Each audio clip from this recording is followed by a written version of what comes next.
ఒకానొకప్పుడు విజయనగర సామ్రాజ్యం శ్రీకృష్ణదేవరాయల పాలనలో స్వర్ణయుగాన్ని చవిచూసింది. ఒకరోజు సాయంత్రం వేలాది దీపాలతో వెలిగిపోతున్న తన రాజసభను చూసి రాయలు గర్వంతో, ఈ ప్రపంచంలో నా సభకంటే ప్రకాశవంతమైనది ఏదైనా ఉందా అని అన్నారు. సభలోని మంత్రులు, పండితులు రాజుగారి మాటలకు తలలూపారు. లేదు మహారాజా, మీ కీర్తి కాంతిలాగే ఈ సభ కాంతి కూడా సాటిలేనిది అని ఒక మంత్రి వినయంగా అన్నాడు. రాయల ముఖం మరింత ప్రకాశవంతంగా మారింది. ఆ నిశ్శబ్దంలో సభలోని ఒక మూల నుండి ఒక గొంతు వినిపించింది. మహారాజా, నేను దీనితో ఏకీభవించను అన్నాడు. అందరూ ఆశ్చర్యంగా అటువైపు తిరిగారు. ఆ మాట అన్నది మరెవరో కాదు, వికటకవి తెనాలి రామకృష్ణుడు. రాయలకు కోపం వచ్చింది. రామకృష్ణ, నీ ఉద్దేశం ఏమిటి?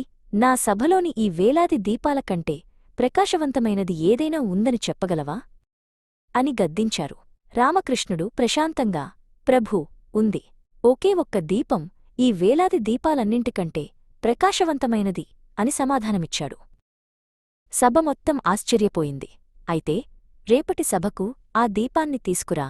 నీ మాట నిజమైతే నీకు బహుమతి ఉంటుంది, అబద్ధమైతే శిక్ష తప్పదు అని రాయలు ఆజ్ఞాపించారు. రామకృష్ణుడు తలవంచి అంగీకరించి సభ నుండి నిష్క్రమించాడు.